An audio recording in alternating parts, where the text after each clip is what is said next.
Agora são 10 horas e 8 minutos. Um estudo realizado em parceria entre a Unicamp e a Universidade do Texas aponta que os municípios de São Paulo que adotaram um distanciamento social um pouco mais severo não tiveram um desempenho econômico pior, não.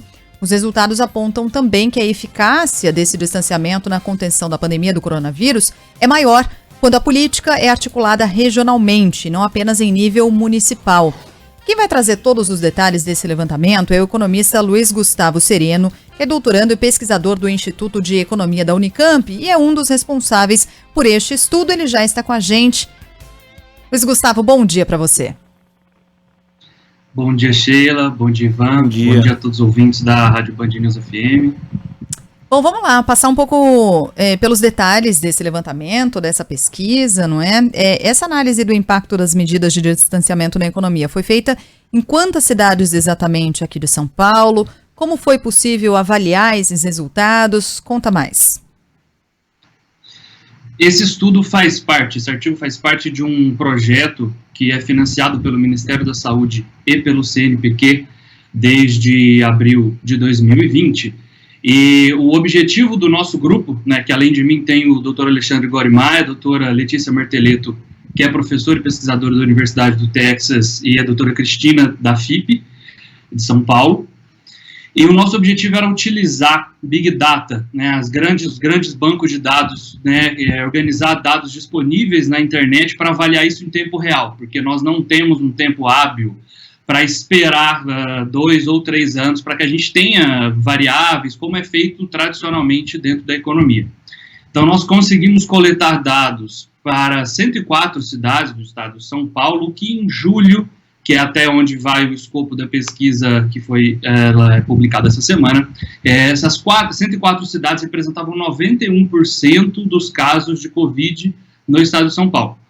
Então, praticamente todos os casos da época, e as cidades que ficaram de fora realmente eram cidades muito pequenas. Os dados vêm de inúmeras fontes, principalmente da SEDAI, em parceria com operadoras de telefonia móvel do estado de São Paulo, que enviaram a diferença da localização de smartphones, né, de celulares e smartphones no geral, que permitiu que a gente, então, percebesse quanto da população estava se movendo ou não a partir da sua casa durante o período que era um dos grandes desafios. Bom, isso me lembra muito, Luiz, um estudo, e logo no começo da pandemia eu citei esse estudo aqui, acho que foi, se eu não me engano, foi a BBC que divulgou, mas aí era um estudo sobre a gripe espanhola, dizendo que o seguinte, né, as cidades dos Estados Unidos, e aí tinha esse recorte também, que usaram o isolamento social contra a gripe espanhola, tiveram uma recuperação econômica mais rápida, quer dizer, houve ali um impacto muito maior na economia, mas a recuperação, essa retomada, ela foi mais rápida para quem adotou medidas de isolamento mais contundentes, vamos dizer assim. E acho que as duas coisas se conversam também, né? Se a gente for falar de recuperação, né? Não só do impacto da pandemia em relação à economia de um lugar. Sim, Ivan, esse estudo realizado em janeiro ou fevereiro de 2020 foi, inclusive, o nosso benchmark, foi o nosso ponto de partida da literatura para analisar o Brasil. Com algumas diferenças, porque em países desenvolvidos a qualidade e a disponibilidade dos dados é muito maior. Nós não temos a quantidade, a disponibilidade de dados que os Estados Unidos têm. Imagine só, eles tinham dados sobre a gripe espanhola, praticamente 100 anos atrás. E o que eles levantaram foi justamente o que você falou. Olha, cidades que tiveram um isolamento mais intenso e mais rápido, né, no sentido de levantar o isolamento mais rápido, eles tiveram uma recuperação econômica mais rápida. Então, a partir disso, nós falamos, bom, o que a gente pode olhar aqui do Brasil? Nós estamos analisando o Brasil também, o projeto continua, esse primeiro resultado foi para o estado de São Paulo, mas nós já estamos analisando o Brasil também, e os nossos resultados conversam muito com o deles. Apesar de que eles conseguiram olhar o longo prazo e nós ainda não, porque nós não temos o longo prazo dentro da pandemia ainda, nós só conseguimos olhar o curto e médio prazo, a gente consegue ver que o isolamento não aumenta o impacto econômico. Ele vai existir de toda maneira, né? Existe uma crise, a crise é causada pela pandemia, então algum impacto econômico vai existir. E a questão é que no curto e no médio prazo, os nossos resultados mostram que o isolamento não aumenta, não influencia na queda econômica. A gente mediu como a circulação de bens e mercadorias nos municípios e também pelo emprego. Então, não teve esse impacto, assim como nesse estudo sobre a gripe espanhola. Luiz Gustavo, eu queria saber sobre essa questão regional, né? Como é que foi observado o impacto do distanciamento em cidades próximas? A gente sabe que os municípios adotaram medidas diferentes, distintas, e são cidades muito próximas. Acho que a exceção que a gente assistiu durante essa pandemia, no caso do estado de São Paulo, esteve muito presente no consórcio do ABC. Mas ainda assim, mesmo nesse consórcio das cidades do ABC, houve diferenças, né, das medidas adotadas. Mas foi, eu acho que, o único exemplo em que em alguns momentos houve decisões conjuntas. Como é que ficou essa questão regional das cidades muito próximas? Isso mesmo, Sheila. Esse, inclusive, foi um avanço interessante da nossa pesquisa, porque nós realizamos uma análise espacial. Então, nós conseguimos comparar a eficácia do isolamento de cada município, a eficácia para reduzir o número de casos e óbitos, de acordo com o isolamento dos municípios vizinhos, que circundam aquele município. E os resultados mostraram o seguinte: em municípios que que tiveram um alto isolamento, se os municípios vizinhos não tiveram também um alto isolamento, né, a eficácia ela é minimizada ou quase zerada. Ou seja, de nada adianta um município ter medidas mais restritivas e medidas protetivas se os municípios próximos não tiverem, porque ele acaba sendo prejudicado, porque ele não vai ter grandes avanços. Isso mostra para a gente, então isso funciona para todo o estado de São Paulo, porque as 104 cidades estão espalhadas por todo o estado de São Paulo.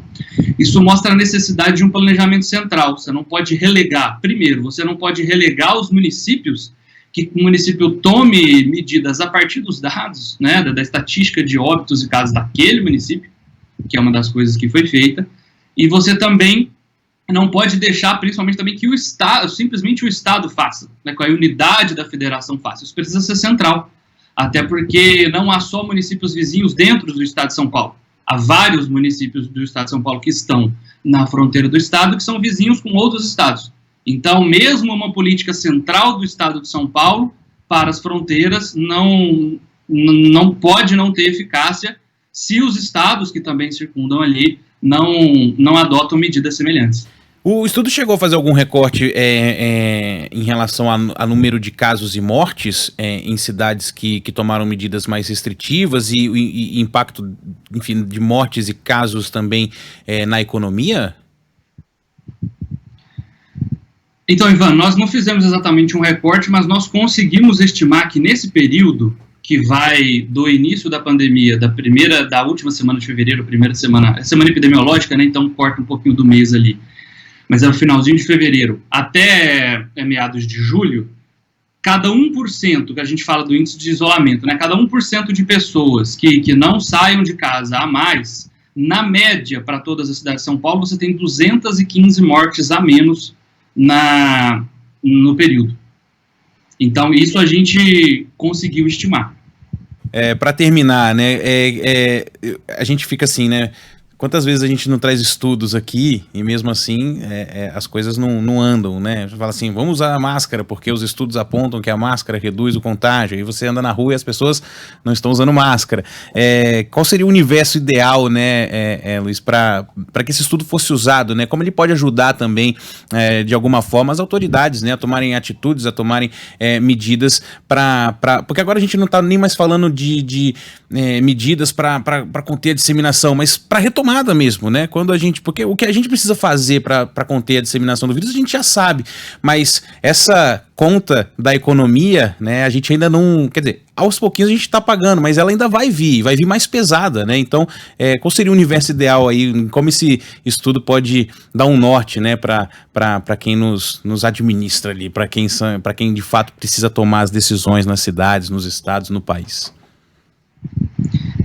Eu acredito, Ivan, que a grande lição que a gente pode tirar desse estudo e do momento que nós estamos vivendo é a necessidade de um planejamento central que não despreze os entes federativos e os municípios. Nós somos um país muito grande, nós devemos saber conversar. É preciso que o governo federal, que é quem tem verba e capacidade de planejamento, converse, que o Ministério da Saúde converse bem com as secretarias estaduais de saúde e as secretarias estaduais de saúde conversem bem com as secretarias municipais de saúde, porque isso precisa ser articulado. Um dos outros resultados que a gente viu é que, por exemplo, cidades com menor acesso ao saneamento básico, o efeito do isolamento ele é muito mais importante, porque as pessoas têm muito mais dificuldade em realizar um ato básico da higiene, que é importantíssimo e crucial para a prevenção ao coronavírus, que é lavar as mãos, por falta de acesso à água. Então, são várias frentes que nós devemos atuar e nós devemos pensar a redução da desigualdade nesse sentido, a melhoria do desenvolvimento humano, da capacidade humana, né, dos cidadãos. Ela é muito importante, porque se nós tivéssemos uma melhor capacidade disso, um maior saneamento básico, nós teríamos menos problemas, por exemplo. Então, no momento que a gente está agora, que nós estamos enfrentando essa segunda onda, e com novas variantes do coronavírus, é crucial nós entendermos que a gente precisa parar a transmissão das novas variantes, a gente precisa travar isso. A economia ela vai sofrer, porque existe a crise gerada pela pandemia, pela doença. Então, nós precisamos pensar que nós precisamos do governo ao nosso lado, dos governantes ao nosso lado, ao lado da população, ao lado dos empresários, ao lado de todas as pessoas que vão sofrer, porque vai gerar algum tipo de desemprego, vai gerar queda na renda, naturalmente. E o isolamento não impacta isso. O que o isolamento faz é, olha, nós vamos fazer com que isso retorne ao nível normal mais rápido. Então, essas medidas, infelizmente, não foram tomadas no momento adequado. Mas agora nós temos uma segunda chance de tomar essas medidas para travar as novas variantes até que nós consigamos vacinar a população. E a partir daí, sim, nós podemos retomar a economia com tudo. Economista Luiz Gustavo Sereno, doutorando, pesquisador do Instituto de Economia da Unicamp e, pelo que a gente vê na live, músico nas horas vagas. Porque na live a gente está vendo ali que indiscrição, Sim. né? O cenário tá bonito, O cenário tá bonito, tem uma guitarra, um violão ali na parede. Aprovado, gente, aprovado. Bem horas vagas. Ó, gente, quem quiser, lá no site da Unicamp, tá? Você pode ter mais informações aí sobre o estudo, bem interessante mesmo. E, poxa, Luiz, obrigado, viu, por atender aqui a Band News FM, por conversar com os nossos ouvintes e por ter usado o nosso filtro novinho em folha. A gente postou lá. Usei. Ótimo, legal. Sensacional, muito bom. Valeu, um abraço. Instagram. Super bom, Sheila. Valeu, obrigada, bom dia.